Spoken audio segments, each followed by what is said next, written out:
Okay. Welcome, everyone. This is The Gauntlet.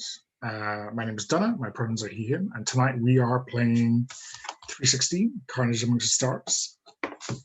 The final planet of Sector Victor. And probably the final session for the foreseeable future. Unless someone else wants to take up the GMing.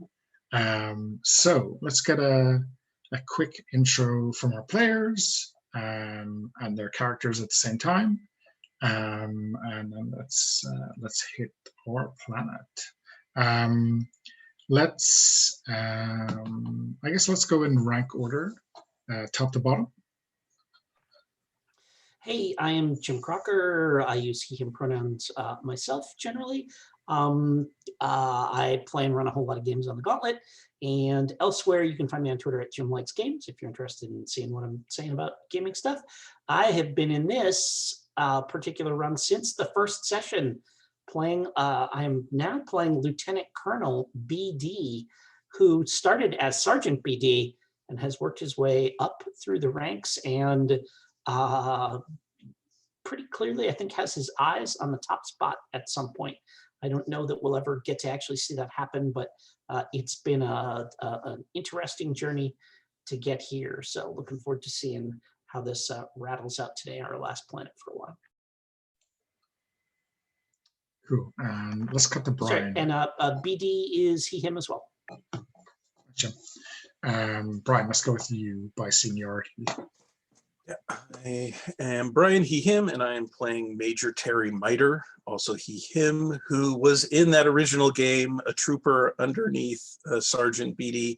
I don't think it's the first time I came back, maybe the second. We were all troopers, so it was decided that Terry had advanced off screen to a sergeant, and I was a sergeant to that group of troopers, and he's continued to rank up from there all the way to major. And Terry started off as kind of a nervous trooper, and that's translated into kind of a hyperactive officer.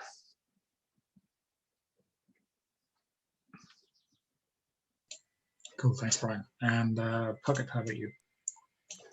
I am Puckett. I use he, him pronouns, and I'll be playing Dietrich, he, him, also he, him, who was just promoted to major last session. And what the hell is wrong with this game that you make somebody like Dietrich,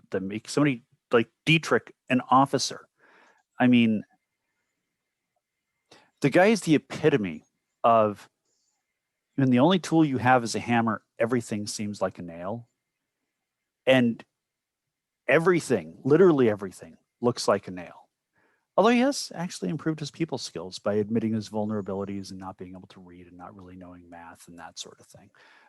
But, he trades off for that by saying, when we're out of the dropship, get behind me and don't worry, you'll probably survive. You'll have a good shot that way. And if you don't, at least I went first. So yeah, that's basically Dietrich in a nutshell. He's there's not a lot of depth there. Awesome. And although I think play has belied the hidden depths of Dietrich, right? Rich, how about Frost? Hey, I'm Rich. I use the he, him pronouns. I'm playing Trooper Frost, forever a trooper, also he, him. I think you may actually have a chance to pull some stuff off, I say, cursing myself, because I have no weaknesses left, because all my weaknesses have helped me to survive this far with all the big boys. We'll see how it goes. I mean, your skill of rolling 9s and 10s straight through several planets, Rich, have definitely seen to that. Cool. Okay, so I think we want to maybe play a longer few scenes of some role playing with your fellow troopers and so at the start of this session. So let's, for the sake of argument, say that like two things have happened like immediately before we see all the characters on camera.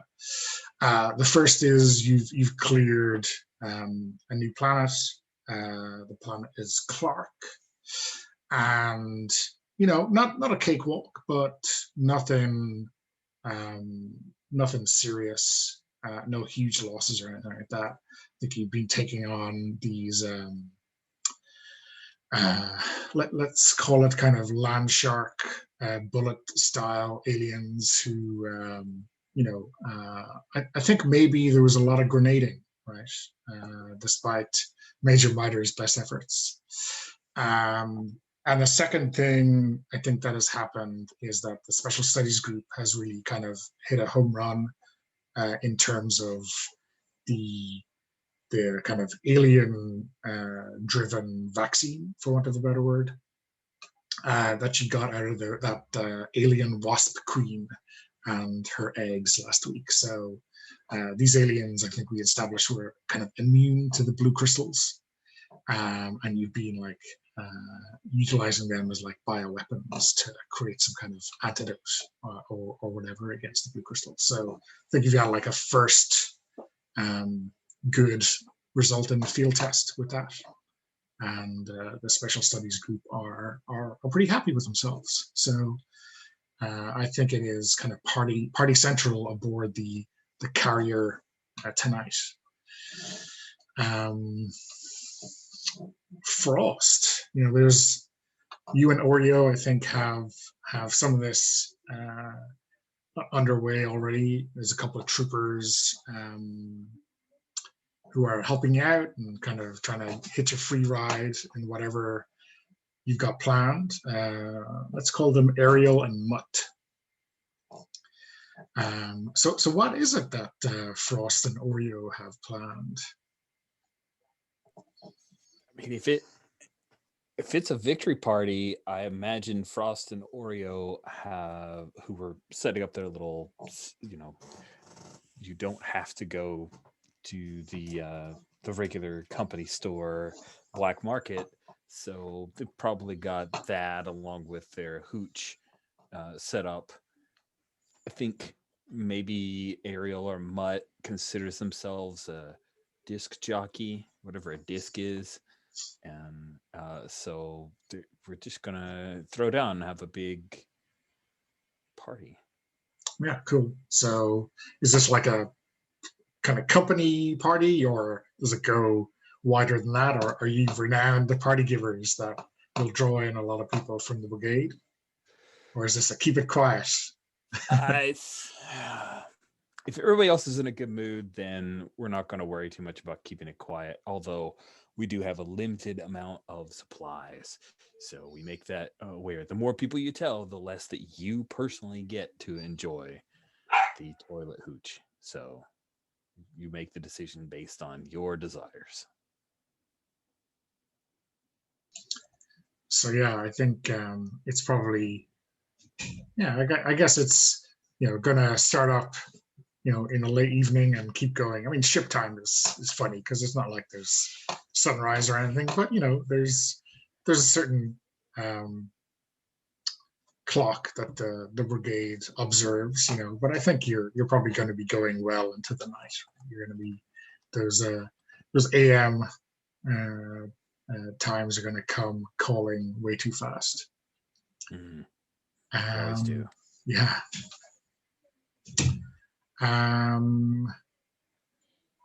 Let's cut to Dietrich. In command of this platoon, even though you're rank-wise completely over qualified for a platoon now at this stage, you should be, commanding your own company, right? And I think Akagi is maybe looking at the clock because she definitely wants to go to this party, but is kind of sticking around to help you with paperwork and all that kind of stuff. What's Dietrich heard about this party, and what's his take on it? Dietrich's attitude to just about everything is that as long as it doesn't interfere with killing aliens, and as long as he doesn't get yelled at for it, he doesn't care. So if some troopers want to tie one on, as long as they're combat ready when it's time to drop, he's fine with that. I mean, he was one of them, like, 4 planets ago. So his attitude is, it's the kind of attitude you want from any kind of supervisor or leader, which is as long as what you're doing doesn't interfere with what you need to do to keep us safe and alive, have at it. Just keep it quiet enough that I don't get yelled at about it. Because if I get yelled at about it, then I have to do something. And that's when the fun stops. So use a little discretion here. Although Dietrich would never call it discretion. He'd basically just say, as long as you can shoot and I don't get yelled at, I don't care. Just make sure nobody sees you. Don't make me come up there.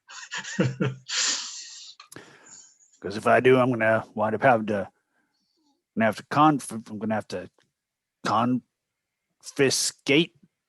I start slipping to my confiscate the contra bend.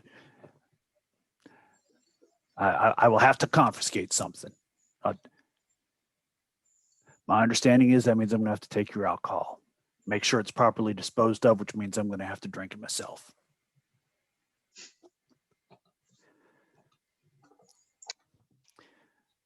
And so I look at Akagi, and I know what's going on. It's like, Akagi, I need to talk to the lieutenant colonel about something. So I'm going to be away from my desk for probably the next half hour or so. If you were to not be here when I come back, I'm probably not going to notice. Thank you, sir. You know where I'll be anyway if you really do need me. I'm pretty sure that I can handle the paperwork, or at least the rest of it myself. It's not like there's any aliens coming out of the paper yet. Wouldn't put it past them at this point. But I got Betsy here in case that happens. And I pat my trusty E-cannon, which is literally leaning against the desk. Yeah.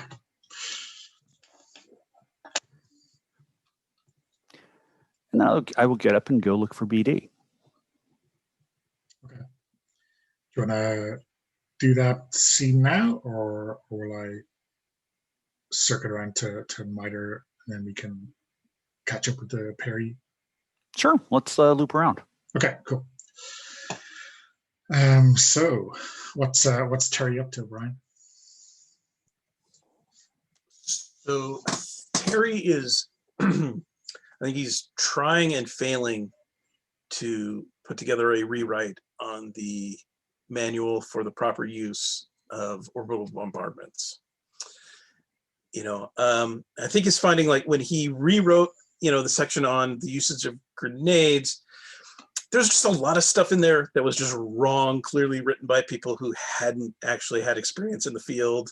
And so he was able to just, like, take that part out, put in, actual practical good advice on, like, when it's, useful and advantageous to use your grenades.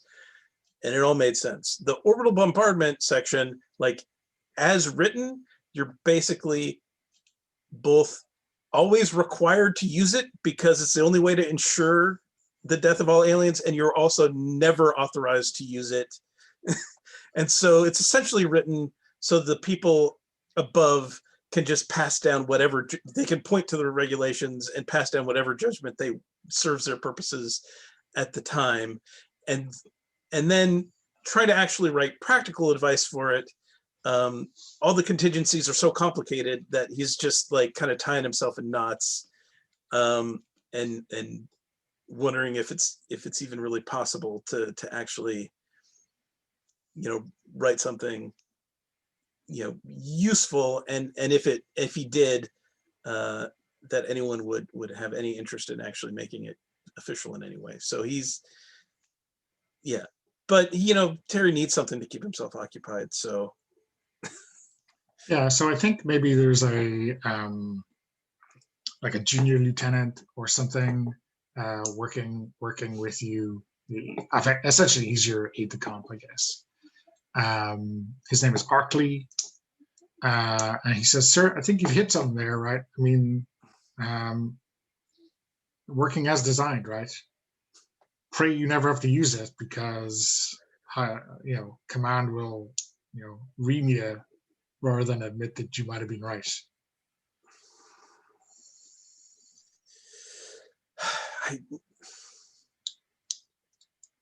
I mean, there should be some better way. I don't know. I think maybe we need to just scrap this draft and start from scratch, which like Terra's already done like twice.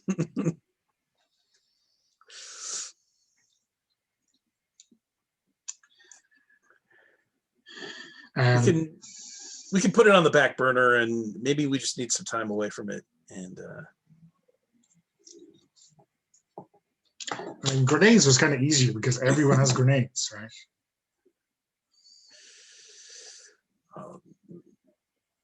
See, grenades, it's not that simple. Everyone says Major Miter, he hates the grenades. Like, no, they're critically important in the right situation. I don't think they're even fully reading the protocols I put together. Maybe we should have everyone review them again. Good idea.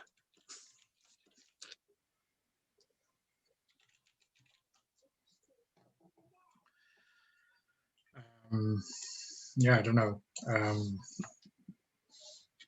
And I think he's looking at the mountain of paperwork, the first draft, the second draft, the third draft, and going, start from scratch, exactly what I want to hear right at this moment. So yeah, everything goes into the shredder and start with a blank page, or start with the existing brief.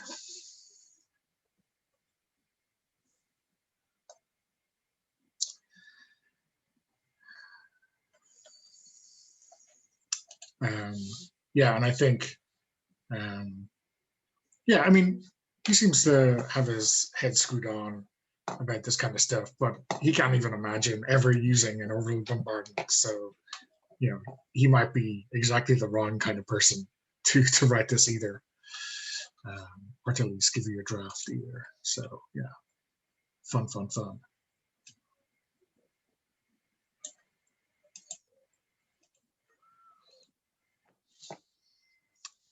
No, sir, maybe we should go talk to the weaponry officers aboard, right? They're the ones who have to fire it. Maybe they're like our first witness for the prosecution. I'll admit, I tend to think of these problems from the ground perspective. Maybe that's what I'm missing. They might give us plenty of reasons not to use it, you know.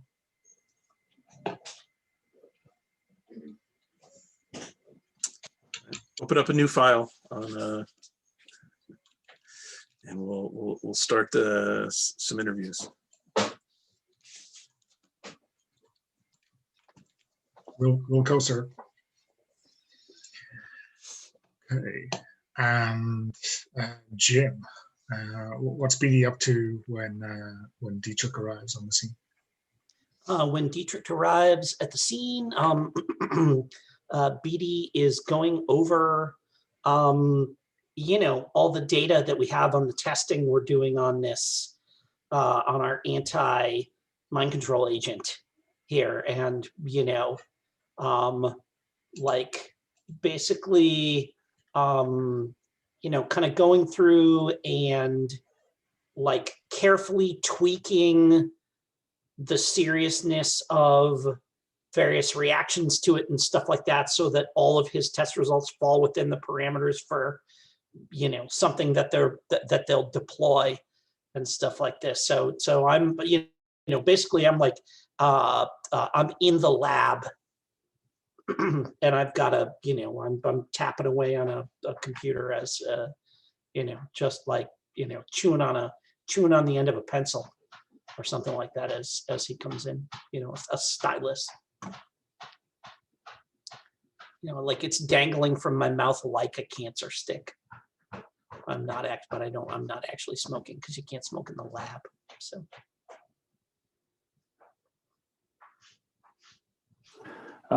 Sir, Major, come on in. What can I do for you? And I blanked the screen. You remember you asked me to bring a name or two to you if I saw somebody who had potential. Yes. Hang on just a second. And I go back to the computer and I tap a couple of keys, and whatever cameras are in the corners, the little red lights on them, boop, they go out, and I say, speak freely, Major. Sir, this one may seem counterintuitive, but I think you should keep an eye on Trooper Frost.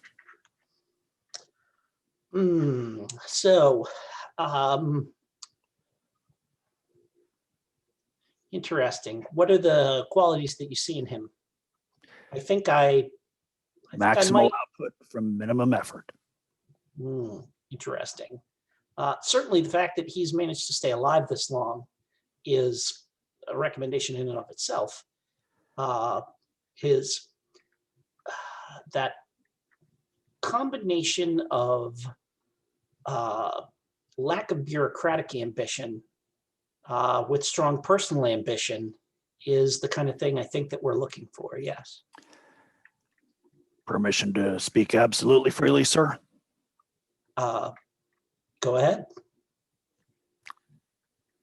You give me a word that you're not going to come down on Frost for this, sir? I mean, I'm fully aware of all of his various extracurricular activities. Good. The point at which their value to morale becomes less than whatever effect they have on operational effectiveness is when they'll end. But at this point, the balance seems very much in his favor. Indeed it is, sir. And he has a knack for, shall we say, unusual sourcing. That could also be useful. Yes, his ability to informally requisition things is quite admirable. And all right. he is, if he truly put his mind to something, I think he would terrify me. The only reason that I am not scared of him at the moment is because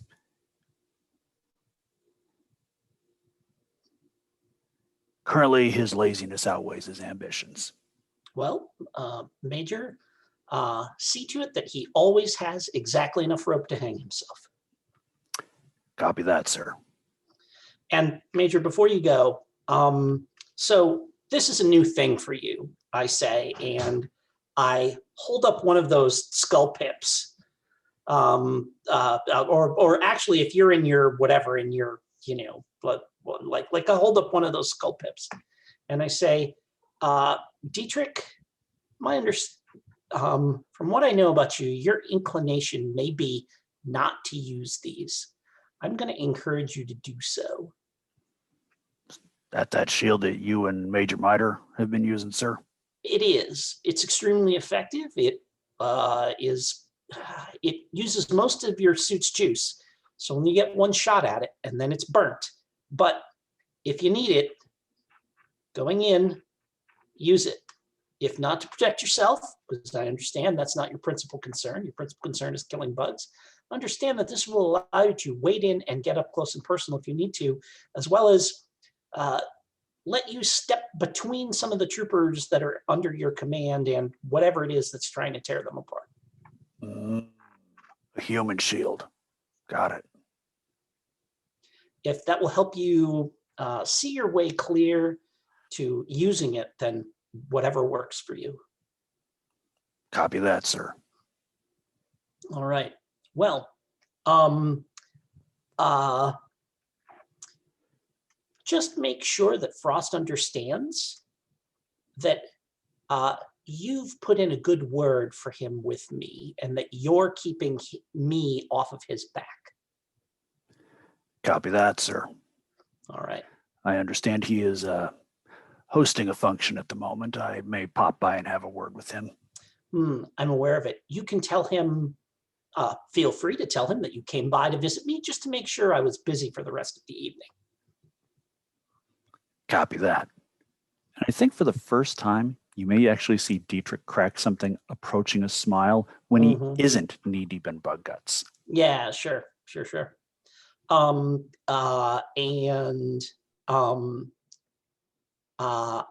nod and I say, Major Dietrich, Lieutenant Colonel. I think that we're on our way. I am not entirely sure where we are on our way to, but I will agree, sir. If everything works out before too long, back home where we belong. Copy that. I'll go have that word with Trooper Frost. Dismissed. Sir.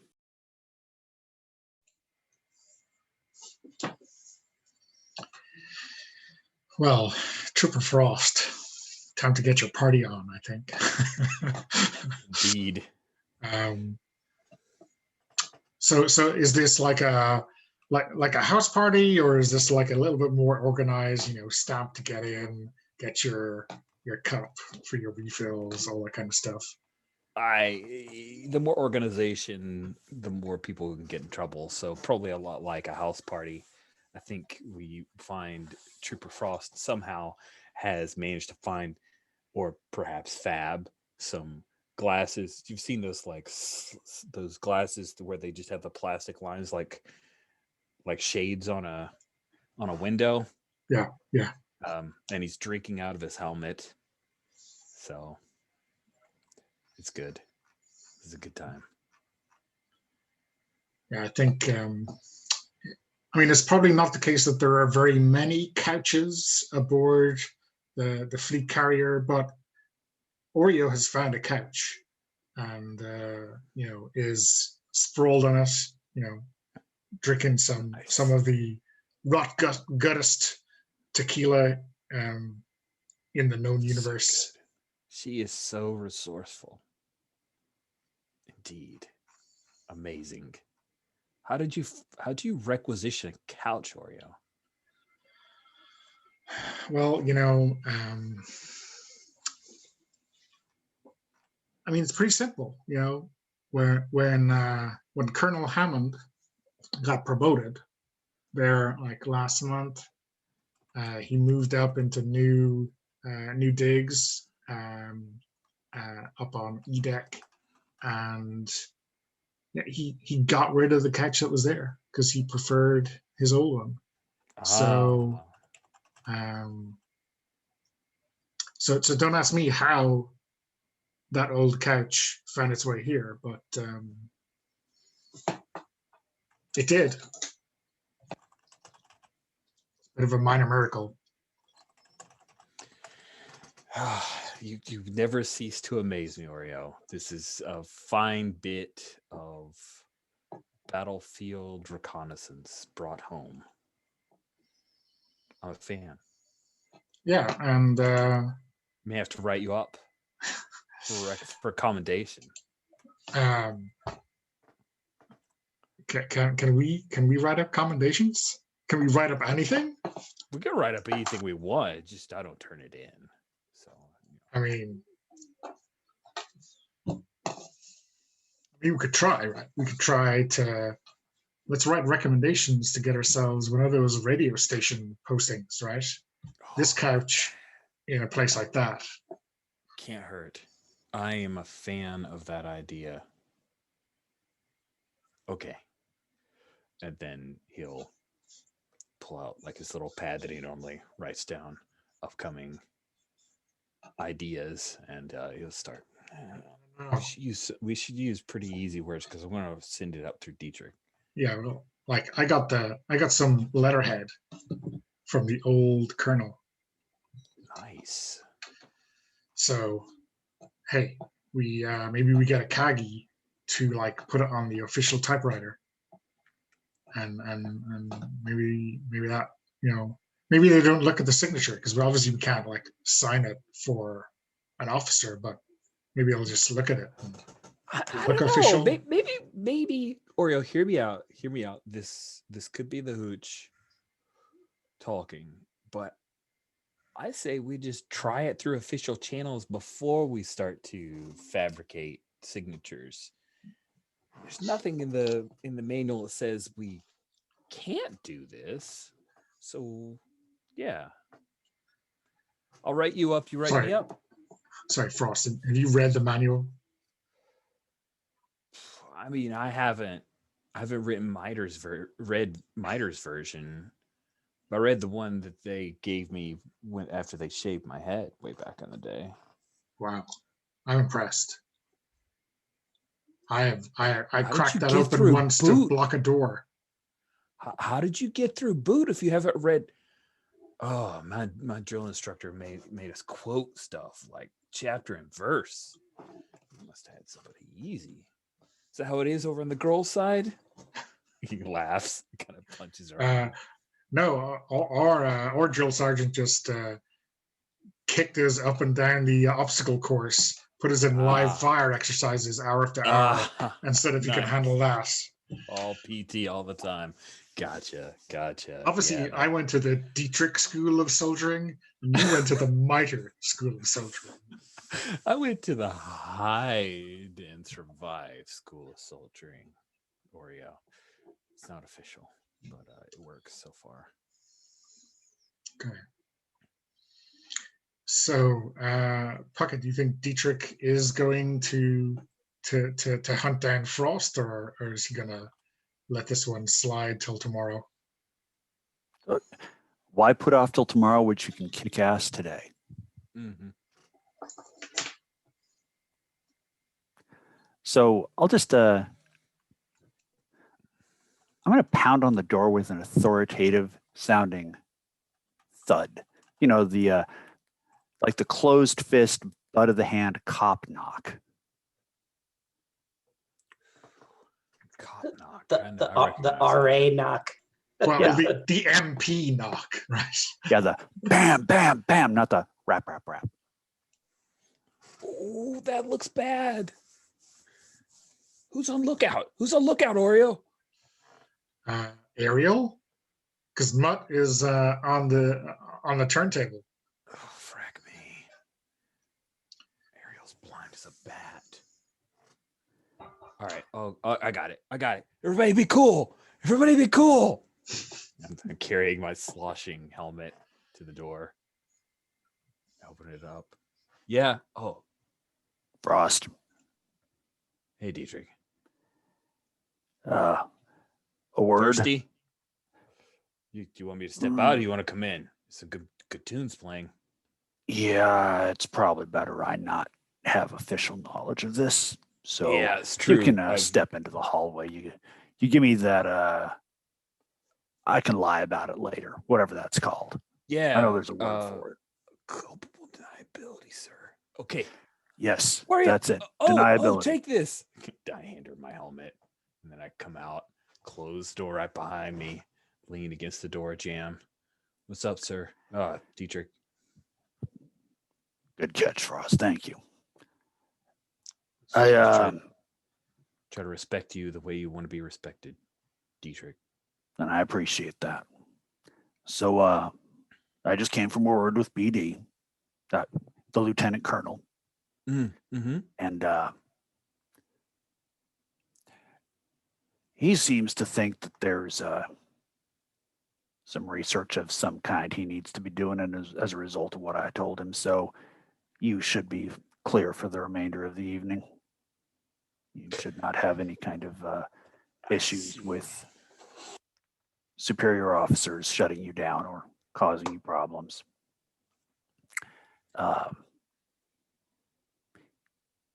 Should also know that he's got a little bit of an eye on you with your the stuff you do that we both know about, and I claim not to.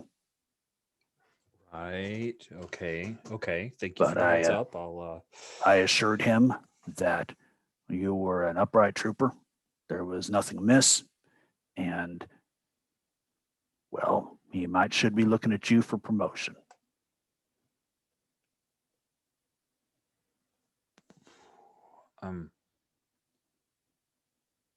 Okay.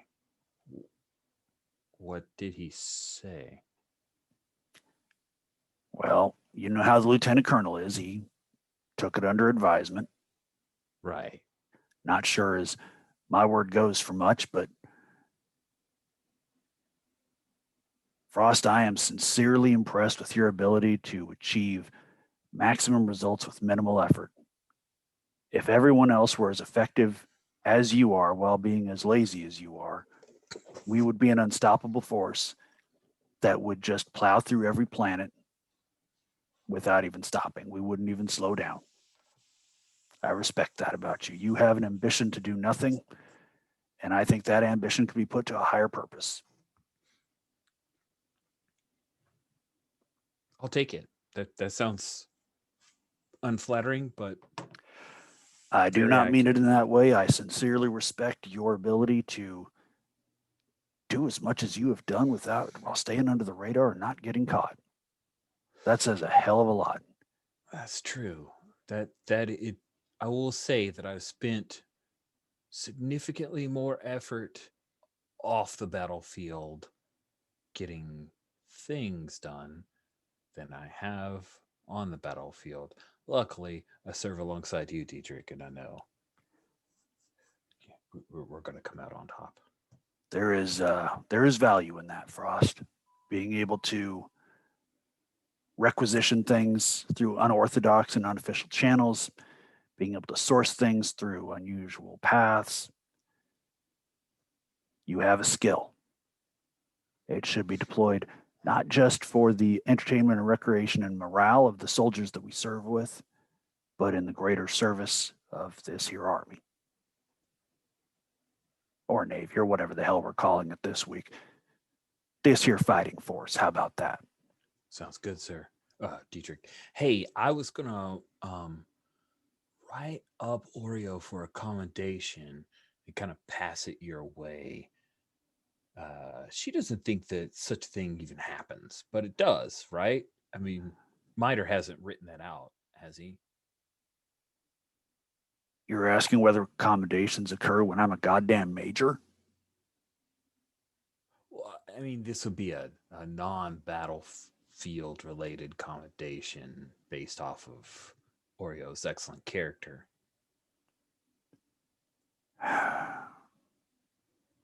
We actually do those? It's in the manual.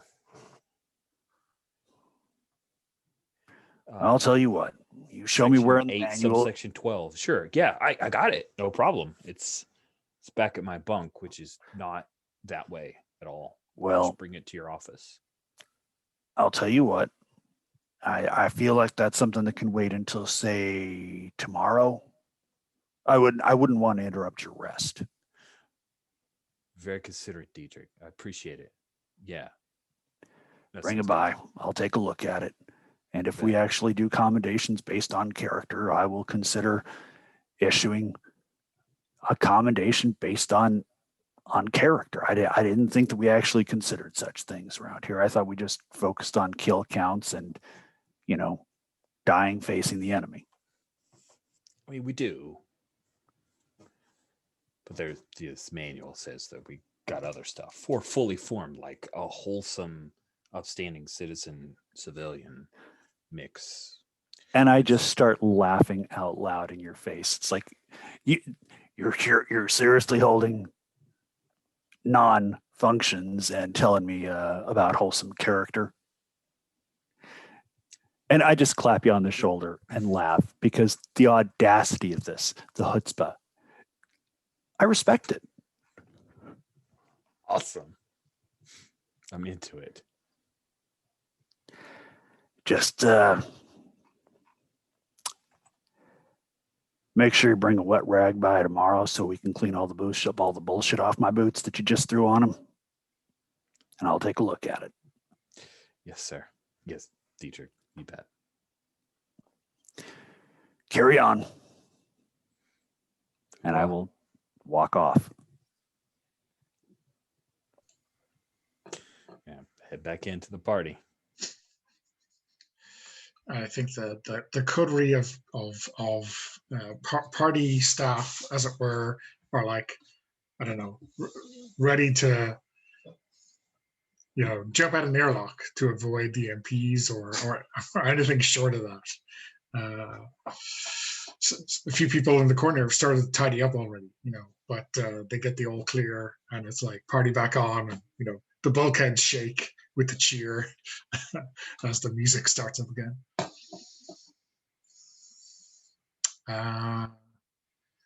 Brian, is Miter going down to the ship's weapons crews, or are you you know, relaxing for the rest of the evening?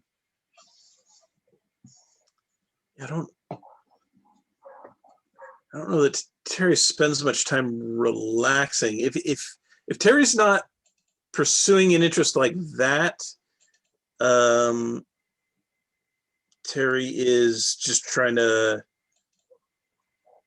find out, you know, as much as he can about what the next assignment is, or yeah, I mean Terry's always wants to know everything that's going on. So yeah. I mean, I guess there's going to be an officer's mess, right? For a different kind of scuttlebutt.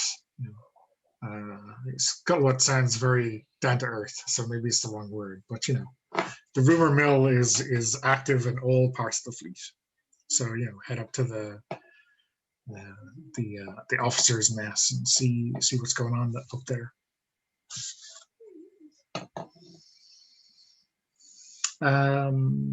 So let's see. Yeah, and there's a couple of officers up there. You know, I think there's a Weber who used to be like the major in special studies group, but got promoted out, and he's now a lieutenant colonel in a kind of line battalion. So he's, you know, pretty similar to you in some respects, although he may have crossed swords with BD in the past.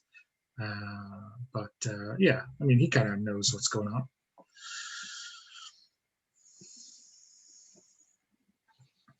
this is Weber's a lieutenant colonel now. Lieutenant colonel, yeah. But again, like up here, you know, you're all well above normal pay grade, so you know it can be a little bit informal unless someone's an asshole, right? But in the mess, you know. Sure. Hey, Matter. Hey, Weber. How's What's new? How's that new manual coming?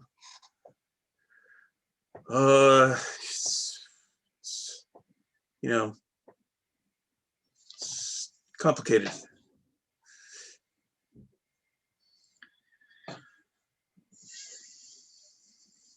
I mean, if it were up to me, only the CO on the ground would be able to call in an orbital bombardment, just like evac. You know, you don't want, you know, anyone like, you don't want a second lieutenant calling in an orbital bombardment behind the back of his major or whatever. It's, you can make a case, but then there's situations where you make delays like that. Whoever needs to make the call is dead before they get the chance to do it. So then your newly field promoted second lieutenant gets to call it in, right? I mean, if you review, you know, fleet records, the number of times orbital bombardment is you know, determined to be you know, what's the word I'm looking for? Unwarranted. Yeah, premature is surprisingly low considering the low requirements required to initiate it. That would tend to indicate it's not necessary to put greater restrictions. So you're not rewriting. You're not rewriting the rule book then. I did not have that in the pool. I'm trying to think of like what's the like evidence that Terry can argue both sides of every part of this. Yeah. Yeah.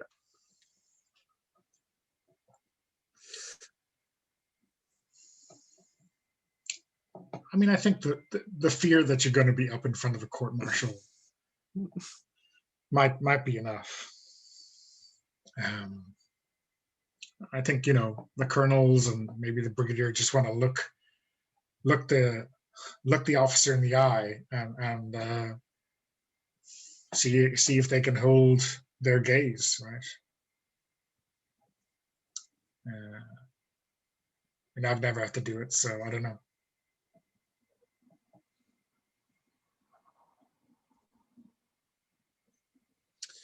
Well, can't hurt for whoever's making that call to have the best guidance we can give them. That's all I'm trying to do. Yeah. When you feel like you're all going to die, think about Cold Fleece. You just have to find a way to make that sound like a manual. I don't know.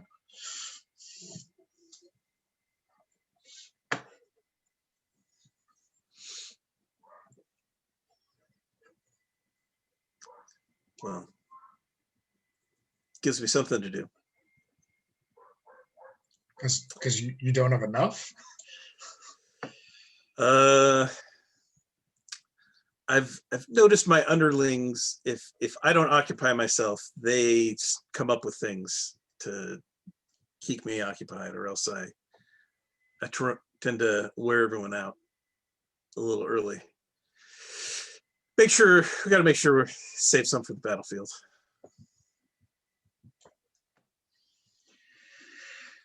Yeah, well, time for a nightcap then, maybe. There's the bursars are really busy tonight, shipping drink from the holds. So I think there'll be a lot of sore heads in the morning, or a lot of people popping the hangover pills.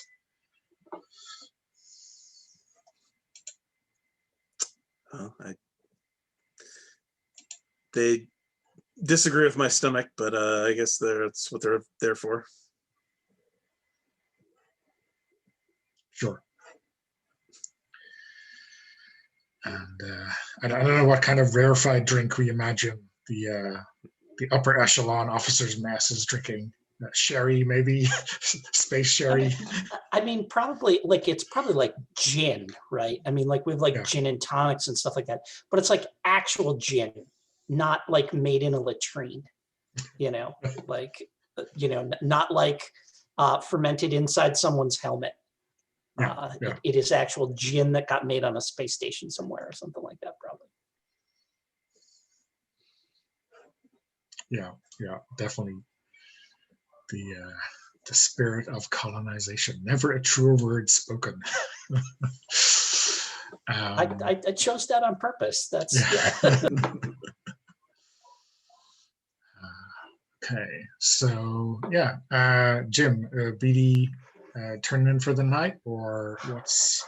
So I think BD's gonna like if we're doing our little character bits here, BD does want to call Terry to the lab. Okay. So yeah, I mean, like, is internal communication on the ship, you know, like a tannoy, or there's like some kind of personal paging service for the higher ranks? I think because he's in the officers' lounge, what he gets is like a tap on the shoulder by an ensign, who is like the ensign that is assigned to, you know, bring messages into the officers that are in the lounge and stuff like that. You know, it's an ensign who's basically like a maitre d kind of, right? I think is what's going on. Yeah. And so Terry would get a tap on the shoulder from the ensign, saying that the lieutenant colonel has asked him to stop by the lab whenever he's done in the lounge. Not like, get your ass over here right now, but just like before you turn in, come by. Yeah, and I mean, Terry, as soon as he gets the message, he like isn't gonna just immediately run, but he is just like, yeah, impatiently, just because he's always wants to know what maybe there's some information, maybe something new. Yeah, just Gotta find out. nodding as the LT is wrapping up his story of the last landing or whatever. Yeah, and so when you get there to the lab, BD is has got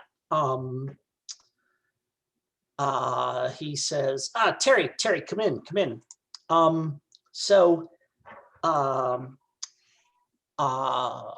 I've applied a special studies security clearance to your files, so we can speak freely about this, but of course you're not authorized to speak about it to anyone else who's outside of, who doesn't themselves have a special services group clearance.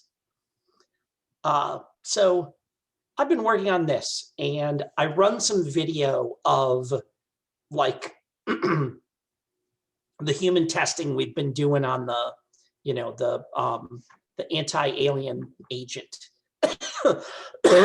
And I think I actually run the video of us deprogramming one of the two guys in the cells, right, that we've been holding all along, the troopers that we picked up way back in the day, who have been, who were totally, blued out, had the blues, as we say here in the brigade. And like, he violently, like as soon as he realizes what's going to happen, he attempts to violently resist being given this agent, which I think in this case is like a, it's like a popper, right? It's like a smelling salt, because we've kind of determined that, like, whatever, it gets in the air and stuff like this.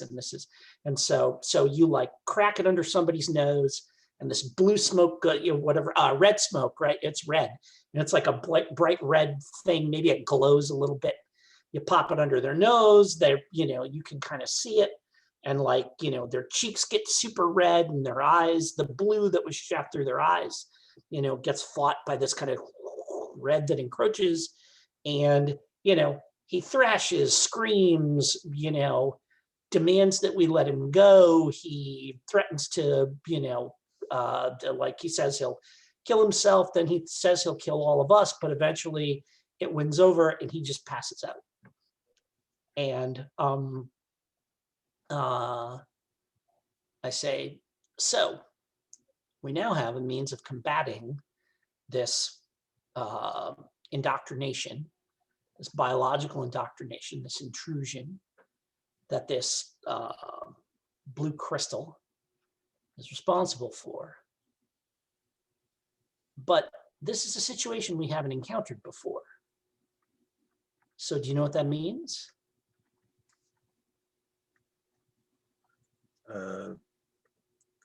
We'll need to update the field manual. Terry, it's the opportunity to write new regulations.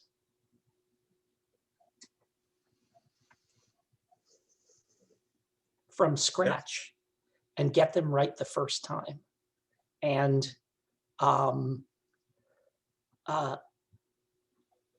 this is not a job for anyone else but you.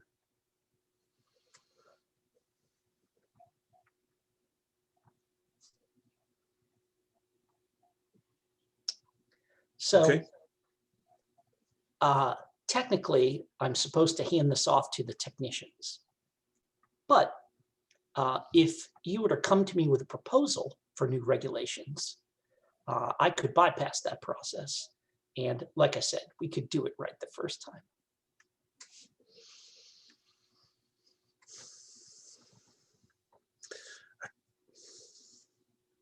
got a lot of questions.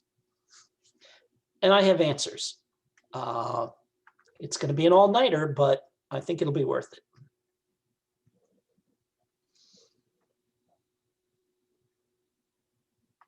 Okay. All right. Oh, and I say, all right then. And, and I turn around and fire the screen back up, and we can fade out there as Terry starts peppering me with questions and I start giving him, concise answers to them.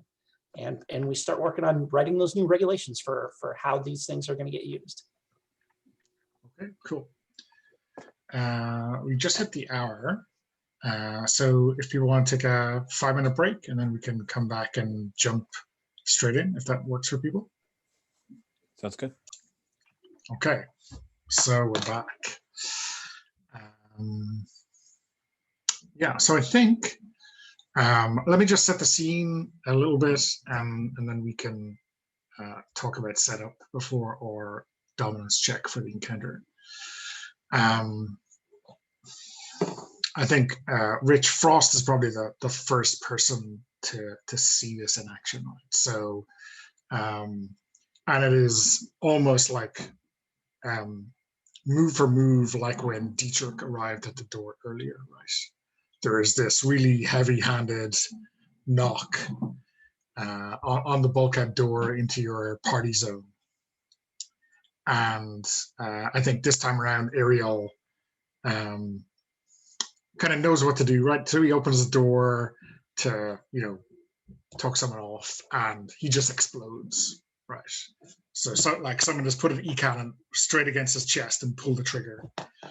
And the bulkhead just swings open, and there's like a squad of troopers, full armor, packing their E-rifles, and they just open up into the room. I roll off of the couch. Yeah. It's the deck. So in terms of, and I guess everyone is kind of going to be in this kind of situation, right? So as usual, choose your weapon. I think, like, fictionally speaking, right, we can assume for the first roll that you're not in your armor, or maybe you are, but certainly you're going to be able to get into your armor for the rest of the encounter. So that is like a fictionally sweat it, but mechanically don't sweat it. Okay, so and I think maybe towards the front, obviously Miter isn't there anymore, but there are, like, you can hear a bit of a similar kerfuffle up by the officers' mess. Someone is just hosing them down, and poor Ensign what's his face ends up answering that door and getting a face full of lead. What's his face? Yep. I mean, if he'd been given a name, maybe he might have lived, but he wasn't, so them's the rules, right?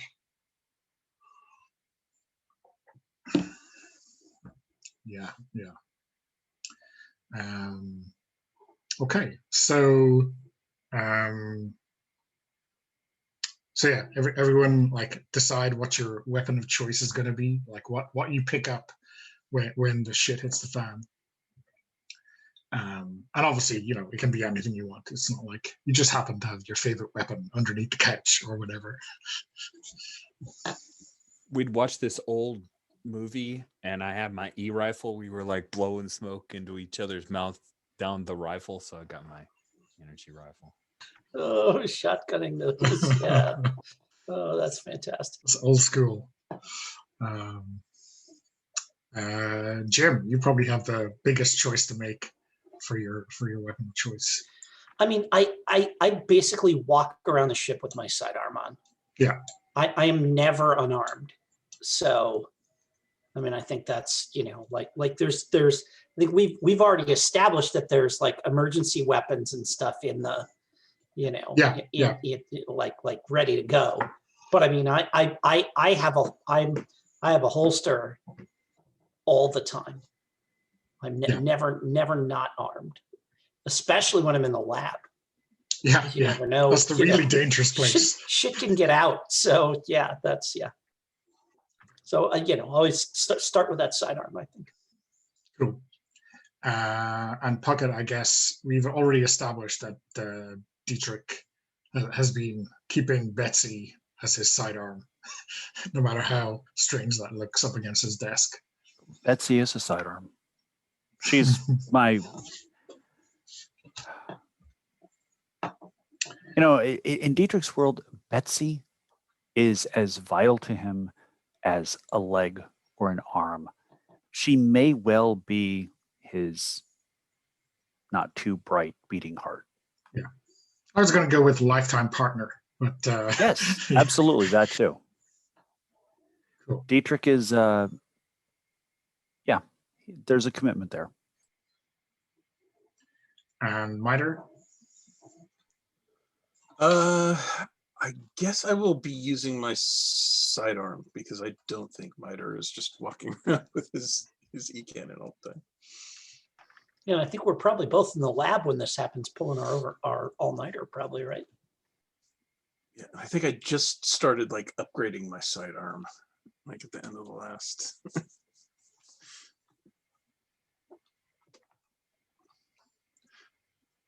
Or no, maybe.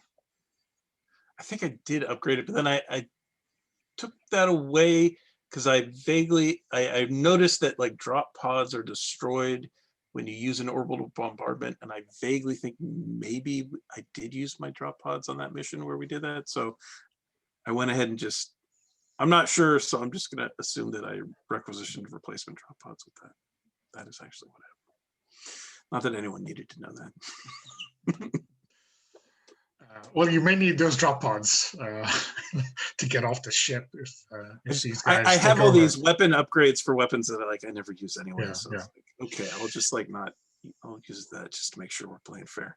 Okay, so here is the bad news. I'm spending a token from the alien pool. These troopers are ambushing me. So everyone take a kill. And I am putting you back to far range. Okay. And the way I think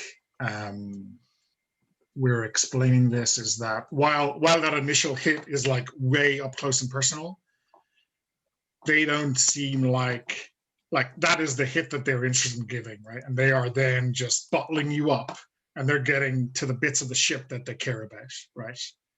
So they want to take the bridge, they want to take engineering, they want to take weapons, all that kind of stuff.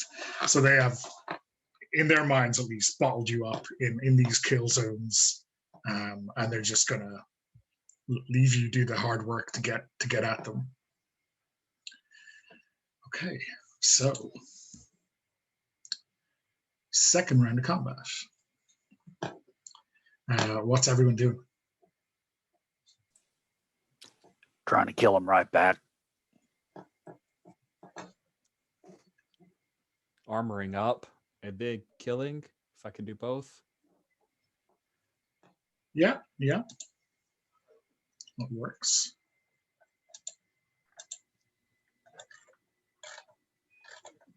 I don't think the sidearm works at long range, so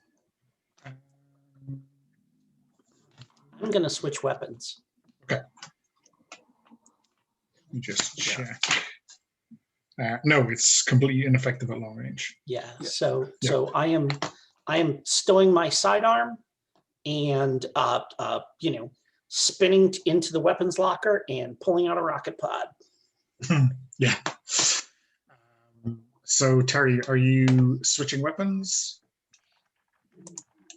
Or are you? Yeah, I guess I'm running change from range.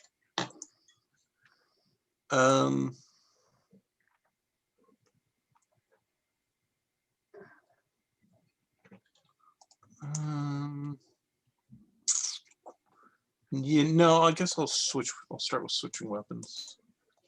Okay.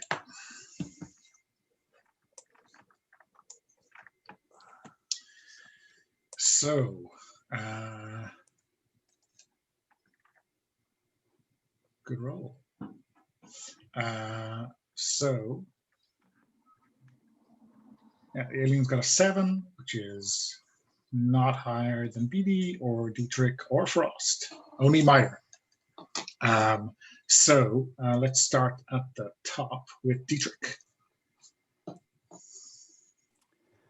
I will go ahead and inflict a kill and advance.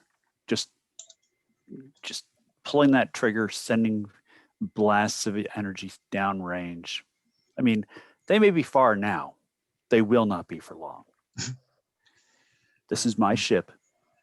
These are my people. Cool. So, and you roll kills and tell us what that looks like. I don't think I can roll kills. I think it's just one at first. Oh, sorry. Is it not It's 1d6? Oh, you know what? I did upgrade it twice, so Yeah. it is 1d6. Holy cow.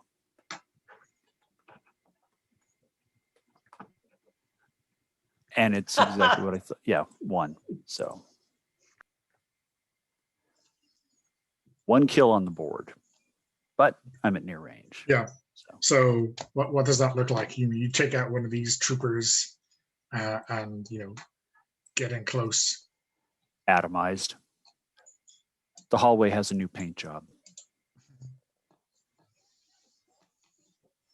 Now, the people And- behind him are not going to be that lucky. Yeah. They're not impressed. Rich, you got an 8. That's the number you want to be rolling from here on in, right? I did. 8s are great. I want to do some damage, which with this improved energy rifle is a D6.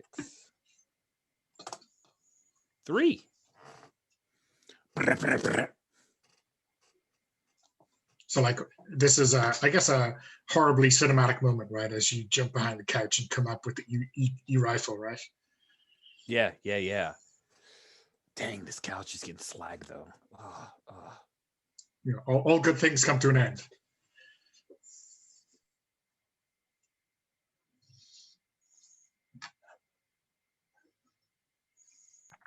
And you can change range if you want. If you want to close the I range to do. near. Please move me to. Yeah. Or actually, I can move myself, I guess. Yeah. Oh, cool. I'm going. Show me near. Okay. And Speedy.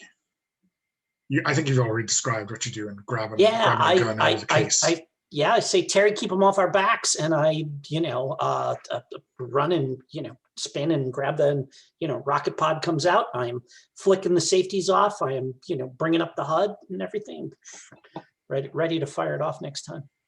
Cool. And Miter, you're getting a kill. I think, I think these guys are starting with a grenade, right? In the ultimate act of irony, but they're clearing a ship. That's what you do. You start with a grenade. So BD, I think, has kind of run out of the range of the grenades to go to the weapons locker, and you're left there at the blast. So take another kill. And I guess you do get to change your weapon, right?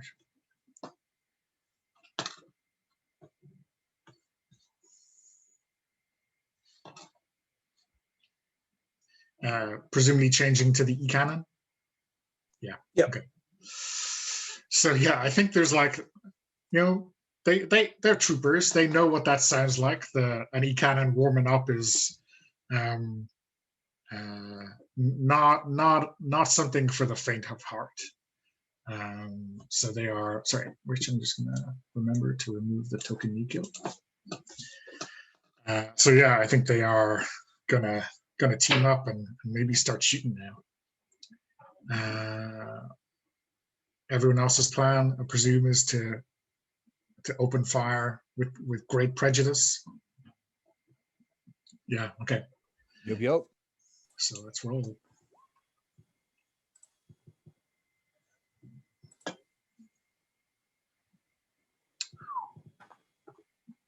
Nice rolling. Yeah, there you go.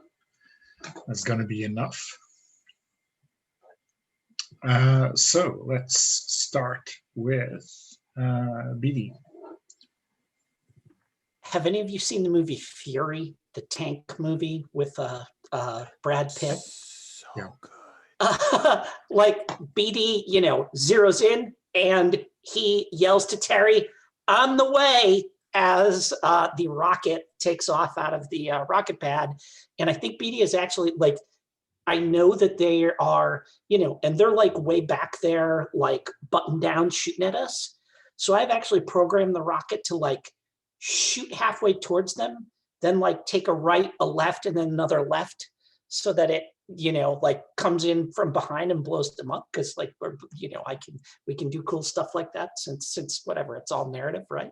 So, but yeah, so I program it and like they all button down as they see the rocket coming in, and then it just, then it goes around, and for a second they pop their heads up, and then boom, and I'm sure there's like, this has got to like blow out a bulkhead, and a bunch of them are sucked into space and all this kind of stuff and everything. And let's see what we got. Let's find out how many. Yeah.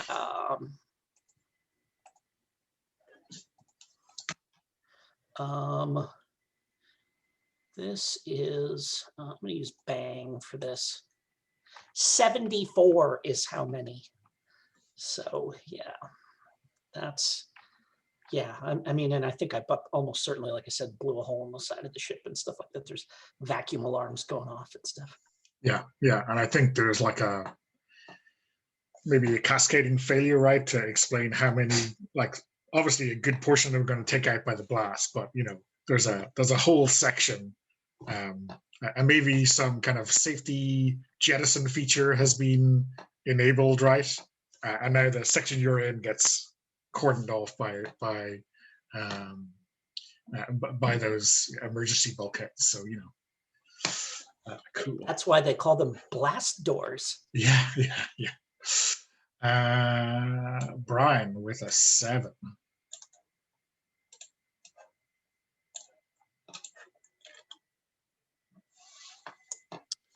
There's got to be a few who weren't blown out into space for you to pick up.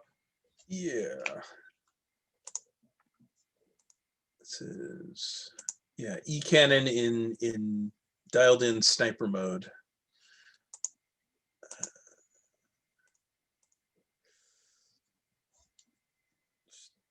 Nails 2 of them.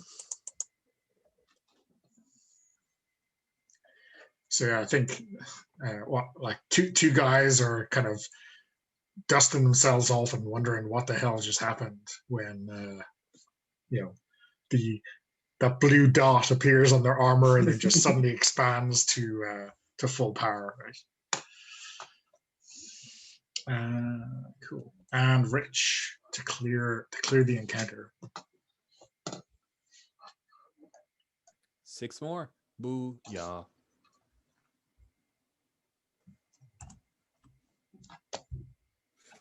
So I think it's a thing where he like has the ruined couch now, and he shoulder butts the couch and rams it towards a couple guys, and then pops up.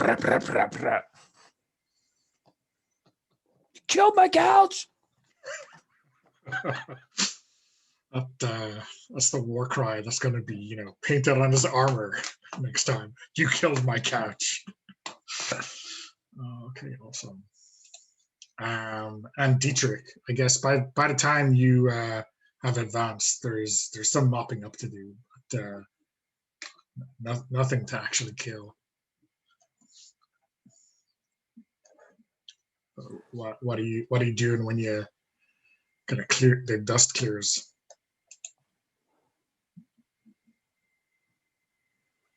Now that's just fucking rude. Didn't leave me anybody to kill. God damn it. And I'll just stomp through the muck and the mist and everything and kind of kick a couple of them just to make sure that they don't move. Grumble a little bit more. And head back to my bunk. Okay, awesome. So, yeah. I think the alert klaxons are going haywire now, right? And it's all hands repel boarders. Even though I think in the aftermath, how about I think BD has probably flushed all the evidence, but maybe Dietrich or Frost. You want to make a NFA check for me? Why not? It's a success. Okay. Like this is, I mean, this is not just regular Terran armor. This is definitely 316 armor that these guys are wearing. You don't have the wherewithal to like check IDs or anything like that, but these are definitely not outside fleet. These are inside fleet troopers. Well, I figured BD has probably already seen that, but just because, I'm going to grab one of the corpses with the 316 armor and drag it in the general direction of BD.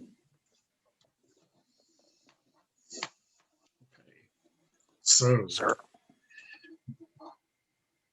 So where's Dietrich in terms of where that firefight took place? Relatively close, or Not too far away. I can't imagine that Frost is that far away, but that's probably why I was at far range, because I was shooting down a long hallway. yeah, and I think like what strikes you, right, is that the corridor leading to the special studies group labs is gone, right? There's a bulkhead with like a tiny viewing port in it, and there's just like space out there. This is, and I'm going to get on comms and I'm going to say they're going to be headed for the bridge and engineering. Everybody meet at the bridge. And I'll drop the corpse I'm dragging and look over at Frost and say, rally up. Okay, so making your way up to the bridge. Okay. Is this part of the same encounter? No, there's a new. Well, you cleared the old encounter, so okay. Everyone heal up. Yeah, heal up. That, I I think level. that was the question. Yeah. Oh, sorry. Okay. Yeah. So everyone heal up one level.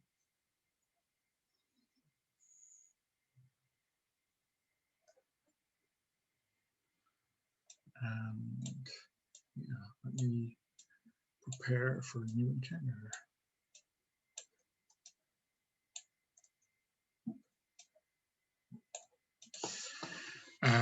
I think you're like assembling people from your company and just a ragtag fugitive platoon or whatever of troopers, and I think you come up against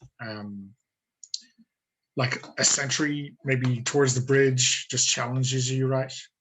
And it's like 2 or 3 guys, and they look pretty nervous. And I think when, I don't know what you do in this kind of situation,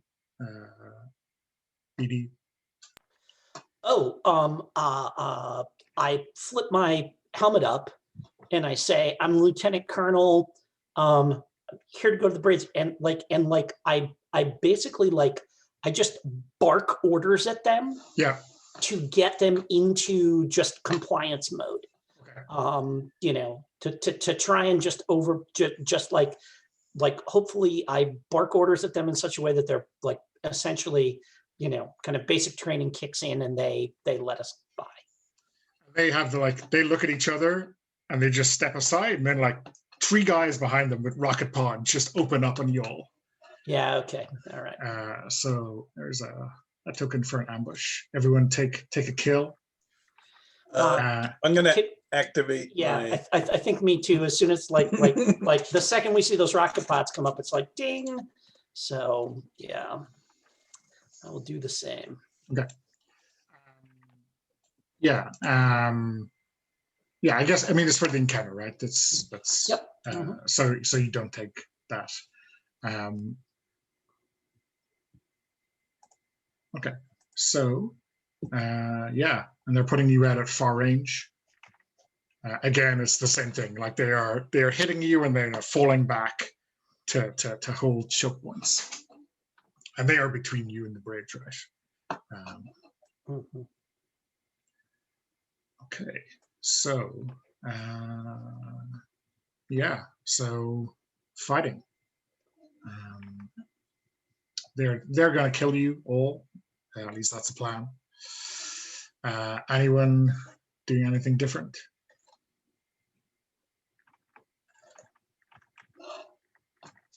Firing with your favorite long-range weapon, I guess.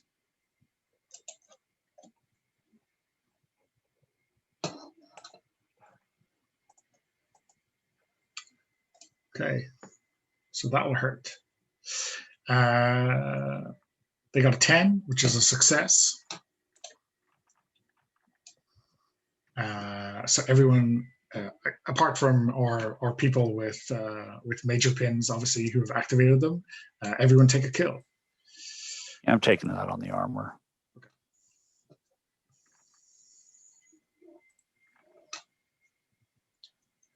And then let's work our way through you. Dietrich with an 8.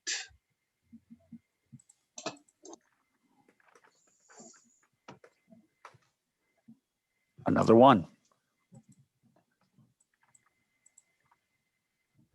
Okay. And then, am I allowed to advance on a successful combat ability check that is lower than the enemies, or no? No, you have to beat them on a success. Okay. Yeah. For fighting ability, you got to beat them on a success. Yeah. So that's 1 token gone. Okay. And I mean, what does that look like? It's not very often that Dietrich gets pinned down like this. I think it's just the range issue. And, scope pops up. And I don't think anyone has seen Dietrich be quite this petty before. But he sights in on one of the nervous looking Nebushes that was like, they were getting ready to obey the LT. And he just sights in and blows one of them apart. Like, you've annoyed me, you die first. Cool. And then we have Miter on a 2.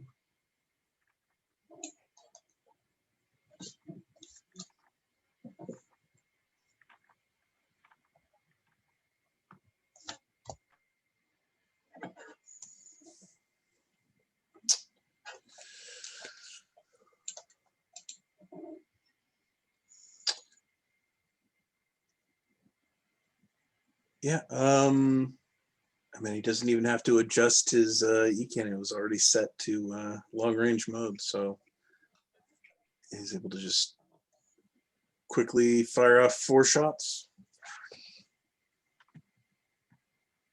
Cool. And BD. On the Sure. way. Yeah. Like we button down shrapnel's. Actually, I don't even need to button down. I'm just standing there, just finding the range, and shit's blown off all around me, and like the armor is like whatever force field is all flashing and pinging and stuff, and I just wait for a second. The smoke clears just enough that I can see a hint of motion way down the hall, and off it goes. So that is, it's only 14 kills. A lot of smoke. Cool. And Rich, I think you back to rolling 10. Hopefully that's not a. Yeah, I'm just trying to stay within my oeuvre. Yeah. So yeah, this is a bit of a hellish experience for you, right? Just a little bit. Yeah, I did. So what does that look like from Frost? Just hug and cover, waiting for all the big guns to die down. Yeah, there's so much going on that I just trying to pick my spot, and I never end up picking a good spot. Yeah. So yeah. Are we presuming that Oreo survived behind the couch with you? Please, yes. Yeah. Okay. So yeah, she is like cracking up. I mean, here we are behind behind the brass. Like we're getting the exhaust fumes of Dietrich's e-cannon up our asses. And You they're, know? and they're drunk or high or, you know, who knows what Oreo's been taken and stuff. So Yeah. She's been inhaling, you know, e-rifle exhaust fumes for quite a bit of the night as well. So you know, it's but Oh, I think yeah, like she cracks open the visor and takes out a power bar and starts munching. Like, ooh, these things taste good now that I'm so high, Frost. Maybe that's a secret. I'll write that out for Miter as revisions to the standard ops. Yeah. Good call. Okay, so next round, anyone want to do anything other than kill these traitors? Another rocket on the way.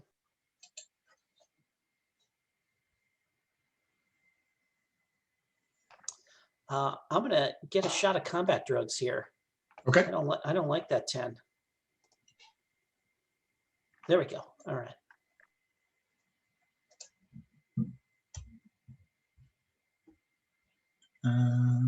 So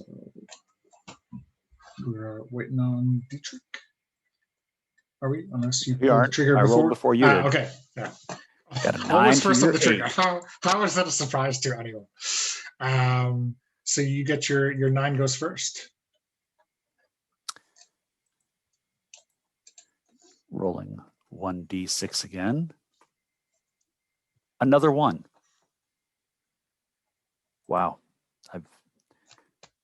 Betsy just doesn't like killing troopers, huh? I think it's just Betsy just doesn't like the range.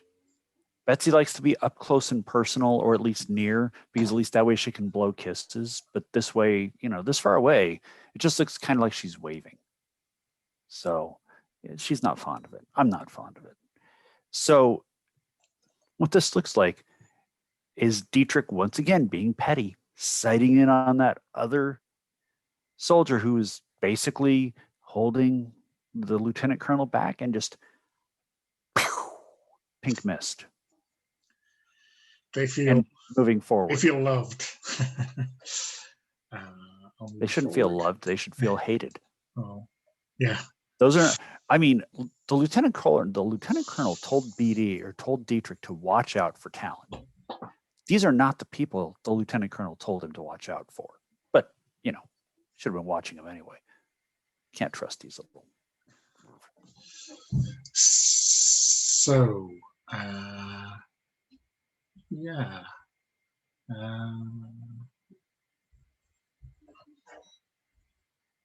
Okay.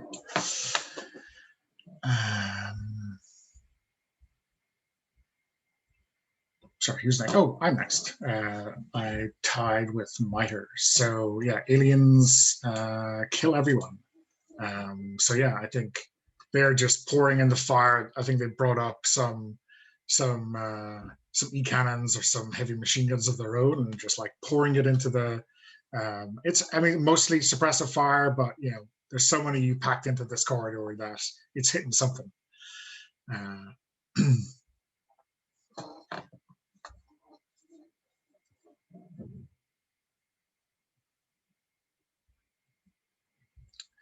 And I am going to say that I am activating their armor. So this is a once per encounter ability. All kills against aliens in this combat round will be void. So yeah, they're wearing trooper armor. It's got to be good for something. So let me just mark off that token to come back. Yeah. Okay. So does that wipe Dietrich's kill? So that's one less for this combat. Okay. Round. Yeah. But yeah, I still move forward, correct? You still move forward, exactly. Yeah. So Miter, you get to open fire, and obviously, like they are maybe the rounds at this range are just bouncing off the armor. You need to get up close and personal to have some effect against their armor. Yeah, which he's trying to do, but just getting knocked back. He's not getting injured, but he's definitely getting held in place as he tries to advance. Yeah. I'm gonna roll just to see how many troopers' armors he destroys. So he takes he does some damage to a couple of them. He floors a few. A couple troopers' armors, but yeah. Cool. Okay. Frost, you're finally getting into the firing line in this engagement. Yeah, I think it's like, You're up, dude. What's this, Oreo? What's this? Yeah, 4 guys get kind of clipped and stripped, and do I actually get the kill, or did they? You do not get the kill. They're just void. But it's good to know how many guys saw their life flash before their eyes. Yeah, and I put a rocket into a pile of them, but I think at this point they had like actually buttoned up their hands over helmets and stuff like this and everything, and they're ready for that to come in, and it explodes, but the shrapnel just kind of and like shreds some of their suits and stuff, but otherwise bounces off. Yeah. Okay, so. We have Dietrich in near range, everyone else on far. Okay, so shooting for real this time.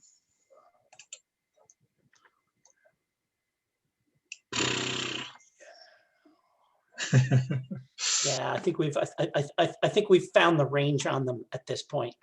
This is we lived through the ambush. Yeah. Yeah. I'm combat drugging, please. Because I rolled a 9, so there we go. So just so you know, Rich, the guys have rolled a 7, 8, and 9, so they will be clearing the encounter before the aliens get to kill you. Yeah, okay, then I'm not doing that. So unless you want to gazump for some kills. Nope. Yeah. What would I get of that? Maximum effect. Minimum effort. Yeah. It's like, some drugs of a different type, maybe. Good job, sirs. And BD, you started to see what I'm seeing. So, Dietrich, it doesn't make much difference, but why don't you roll for your kills at your perfect range? Okay, she's warming up. And that is 21. So I think what this looks like is just Dietrich moving forward. And Betsy's warmed up now. Betsy doesn't like that whole pull the trigger and not hold it thing. So now they're just like starting to realize, wait a minute, isn't that the guy that keeps getting medals for killing literally everything? And you can see the fear start playing across some of their faces as Dietrich just wades in with the E-cannon. This here's Betsy.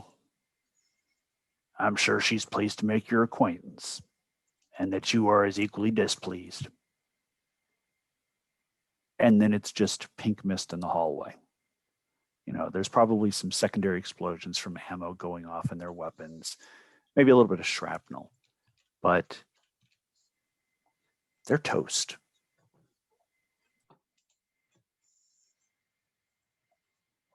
Okay, awesome. BD on 8. Yeah, and I think the fact that they are now have to kind of button down, like I said, now they're like, they can't do this thing and just cover up. Also, a bunch of their armor got shredded. They're now having to kind of try to return fire on Dietrich. And I just take that moment to, as soon as they pop up and start to shoot at Dietrich, rocket, arcs in, boom, it goes up. And can you guys hear me? I can hear you fine, Jim. Okay, all right, okay. So, and 62. Nice. Say whatever, whatever reserves were coming up behind them, or, or like drop pod they use they have like, whatever umbilical to the corridor or whatever, that's all going up back that way. So Cool. And miter to clear the encounter. Yeah, just gotta pick off those few that are left over. Or that one. that one survivor from the rocket crawling away from the explosion.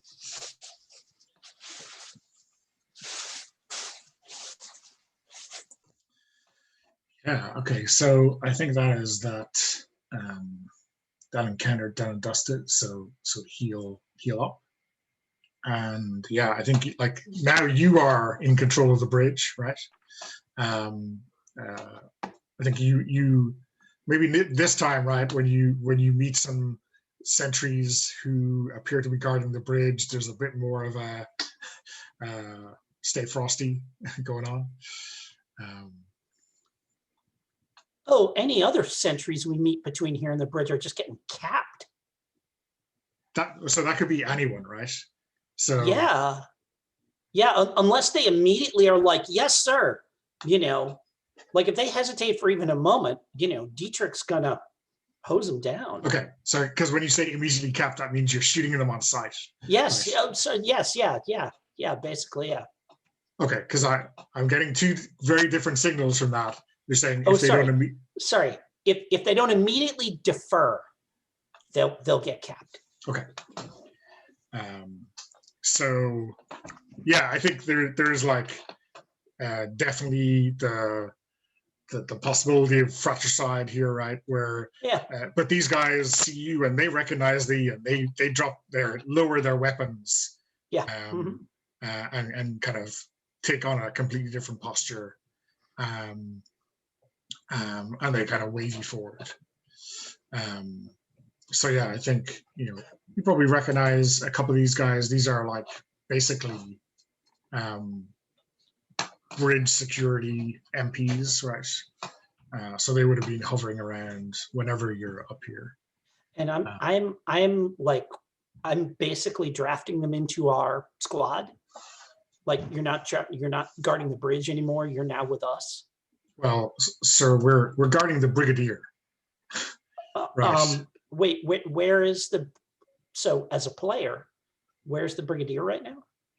Well, so like she is inside on the bridge, right? She's on the bridge. Got it. Okay. Doing some stuff, planning a plot for the next planet when this broke out. Like I guess, which was working at 2 a.m., right? Which is not that unusual for sure higher ups. As you know. Got it. So I turn to the squad and I say, ship is compromised. It appears the Brigadier is as well. We're going to evacuate right now.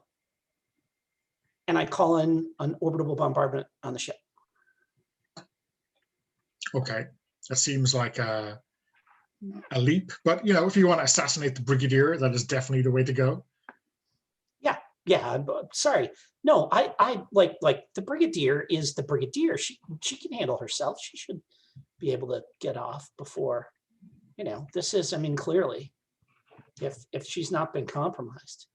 I think we need to presume based on the idea that, that certainly she's lost control of the 316. So, yeah. So how are the two majors hearing this order reacting to that? Copy that, sir.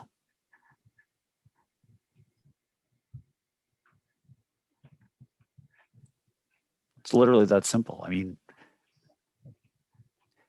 If BD gives an order, that is effectively a commandment from God, as far as Dietrich is concerned. So BD says nuke the ship, we're nuking the ship. BD says evac, evac. BD says eat a sandwich, he eats a sandwich. So that's the reaction. No hesitation, no qualms. Ship's been compromised. When you can't tell who the enemy is, everything is the enemy. Yeah, it's a ship full of nails. And I'm a bigger hammer. Brian, how about you? Terra's just keeping his mouth shut. Frost. What's Rich? What is Frost doing? So we won. Awesome. Good stuff. Okay. So I think let's put some tokens on the board here.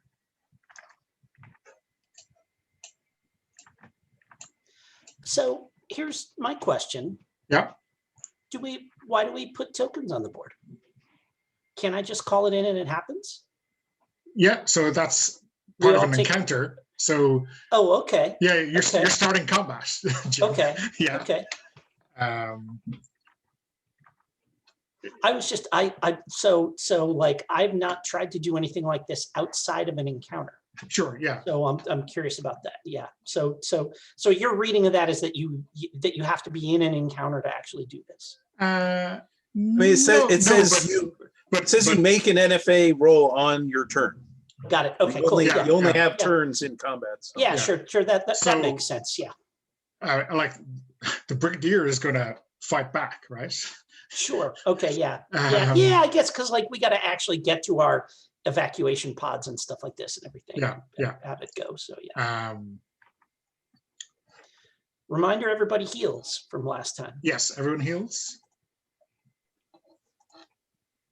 Affirmative. Affirmative. I guess, I mean, obviously it's going to go off, right? So Just a Sorry. question of when. just question of when, right? Yeah. So yeah, I think these two guys who have lowered their weapons, raise them and give you Yep. full auto, right? Yeah, sure. So you're and they're just like spraying the corridor. Yeah, and I think that's cool. I like the narrative thing where I say, you're with us, and they're like, we're not with you, we're guarding the Brigadier. And I'm like, oh, so the Brigadier's been compromised.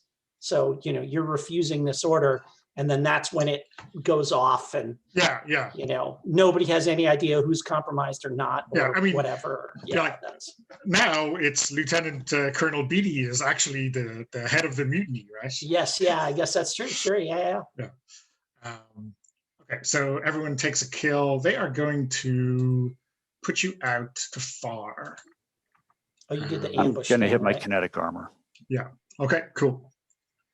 So yeah, they're hitting the ambush because these two guys were on your side, and suddenly they're not. And they react quicker than maybe you thought. Okay. So yeah, it's a shootout in terms of making your roll. So I guess we know what Beatty is doing, calling in the orbital bombardment. Everyone else shooting? Yeah, okay.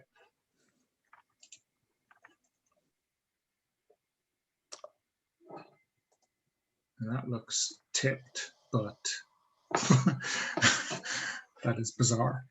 But it's a 3 in the chat. So yeah, and you rolled a 10. So Guess what happens first? guess what happens first? Yeah. Is I call in, I use my special services priority comm channel. Yeah. I report that there's been a blue crystal infection on the ship and it needs to be purged. The troopers that I have with me have been given the antidote, but only the troopers that I have with me have been given the antidote. Yeah. So, I mean, everyone takes a kill. Mhm. Armor has no effect. So I'm hoping that doesn't kill anyone between the ambush and this. Because you can use armor on the ambush. you can use armor on the ambush. Yeah. Yeah, I used armor on the. Well, we've been healing a lot, right? Yes, So- yeah. We heal between every encounter, yeah. So I actually thought I didn't have any health damage. It's entirely possible. Yeah, especially if you've used your armor. Yeah. Yeah. So this one I can't though. So I'll take a. I'm a mess and armor is gone. Okay. Yeah, I mean, you've been taking an ambush in every encounter.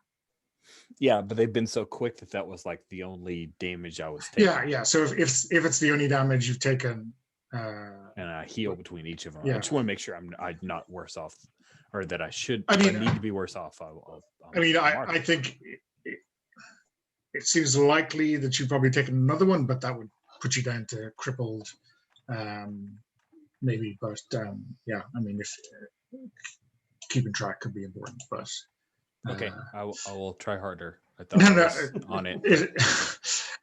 It's no problem. I mean, if you got to the stage right where you were going to die, you would just use your strength, right? Or- Yes, that's or exactly weakness. what would happen. I don't have Frost any. has Oh, no that's right. You're out of weaknesses. weaknesses. Yeah, Yeah, I'm but you all could use your strong all the strength. time. yeah. Yeah. So it's not a game breaker by any chance, but there you have it. Yeah. So so the rest of the fleet. Okay, so there are cruisers and frigates and whatever else, but their raison d'etre is to protect the carrier, and now they're turning their guns on the carrier and pummeling it. And I think that is where you take all the damage, right? Is that Yep. as you are going, and maybe the bridge has a specific set of ejector pods, right? Mhm. But you still will be taking a battering as you get to those. Let's go in. Maybe go in order to describe your fleeing from the ship.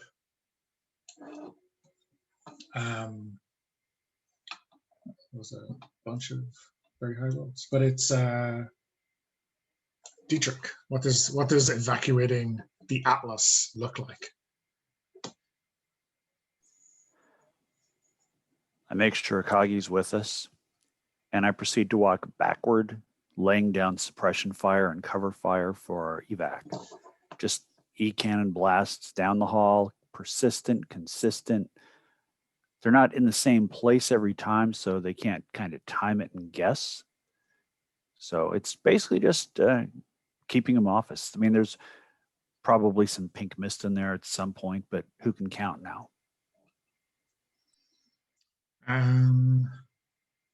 Rich, how about Frost?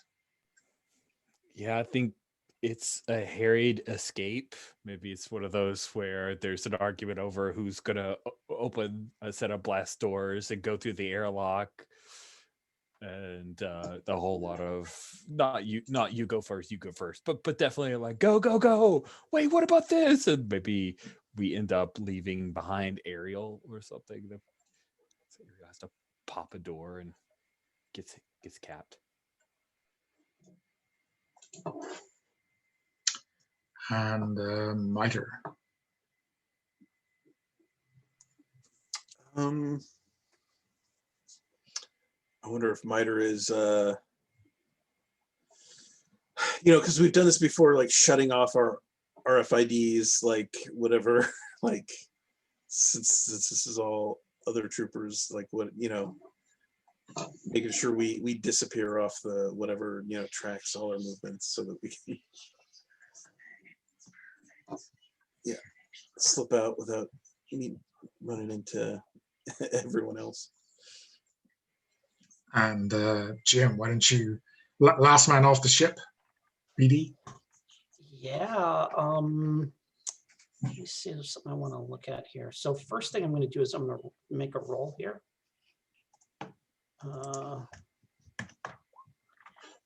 311 kills from that because I roll a D1000.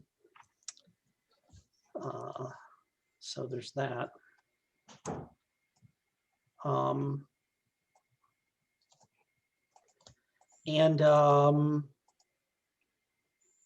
I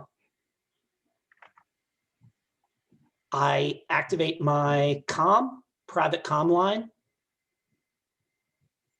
and I say, Stan, it's Bob. We knew this was going to happen someday. The day is here. I'm sorry that you're not here with me, but our work goes on. Humanity forever. I love you. I'm sorry. And I step onto I toggle that off, and I get into the escape pod. And as we're blown up, as we're like being ejected, the ship is going up. And there's you can cross Borofsky off of our NPC list here. So yeah. I think in on the HUD display, right? There's like an update, and there's a blinking as it's updating your rank. Highest brigade officer, and like switches to Brigadier BD. Field promotion. Actually, that only puts me to colonel. A field promotion puts me to colonel. Okay, unless you want to. Oh yeah, because we're probably ending the game. So sure, I think that's totally cool. Unless we killed all the colonels just there too. You may have killed entirely all the colonels, possible as well. Yeah. Okay. All right. Which I'm not sure is how it works, but okay. building. No, but that's a fine end to the campaign. So yeah. Sure. Yeah. Right. And I think we get a closing scene. As you it's going to take a while, right, before the escape pods get picked up. So time for a quick scene from everyone. Rich, let's start with Frost. Sweet. So, just so I know, what's the frame of this? Yeah, I think these are escape pods like we see in the Clone Wars, right? So everyone is like sitting in a circle, maybe, and there's like a console up front, and it's not roomy. There's not a lot of space here, but you're all like tied in, and maybe it's the group and kind of half a squad or whatever in here. Sweet. I think there's a moment where, sorry, I'm having to look up the names of our two new folks, and I wrote it in. There we go. Mutt is sitting beside Frost, and he says, "Man, you smell like rock gut." Frost says, "Was in my helmet, man." His face is kind of wet, and everybody else is sweaty, but he's covered by toilet hooch, and he looks across over at Oreo, nods, and then he takes a little radio, he tweaks it for a little bit, and then Long Tall Sally starts playing. That's good. Nice. We're out. Cool. Puckett, how about Dietrich?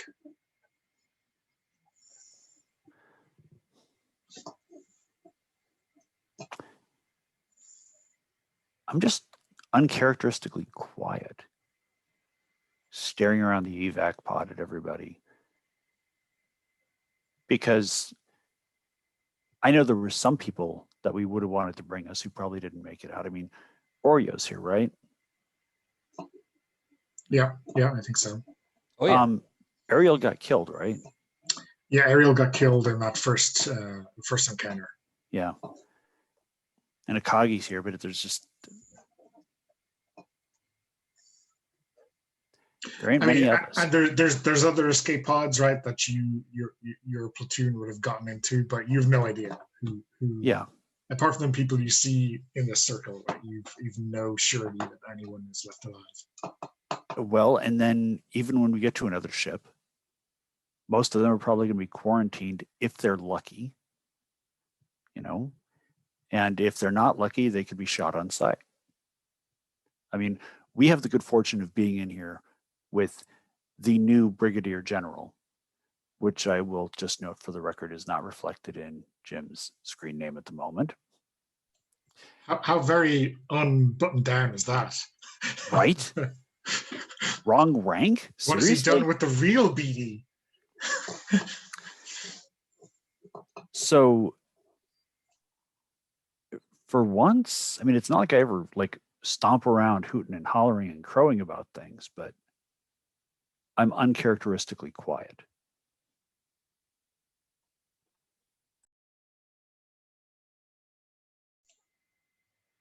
Okay, Brian, how about Miter? I think we just later see Terry just obsessively collecting and watching any recordings from that whole, from the probably even going back several days before this incident through the whole thing, and any footage he can, which is even that he's maybe not supposed to have access to, or he's tracking anything down and just trying, like, just rewatching the game tape over and over to try to understand in his head, like, what the hell happened.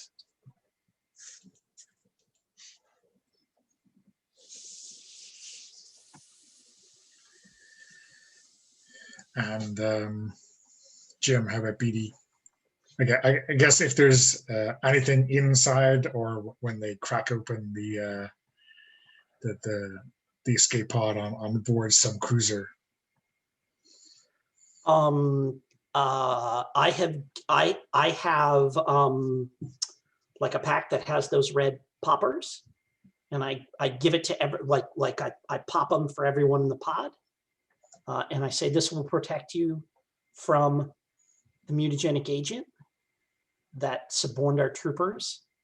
You all need to understand, you cannot trust anyone except us until they've been administered this countermeasure, because clearly it's loose in the fleet.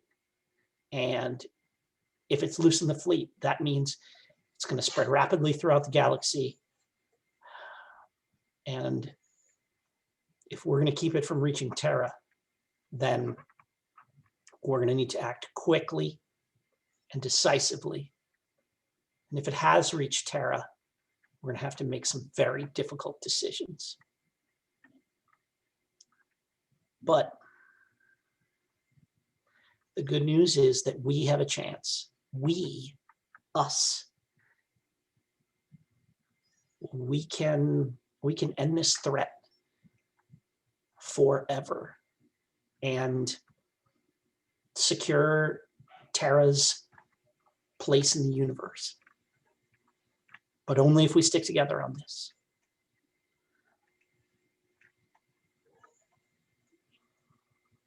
And I just kind of let that hang.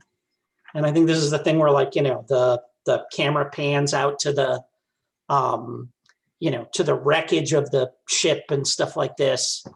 And, in the air vents, there's like shredded canisters of, like, we see bits of blue crystal just floating, in the ductwork, with, a little bit of something like that indicates it came from the lab, from BD's lab, that, and that infected the Brigadier and stuff like that and caused this attack to happen.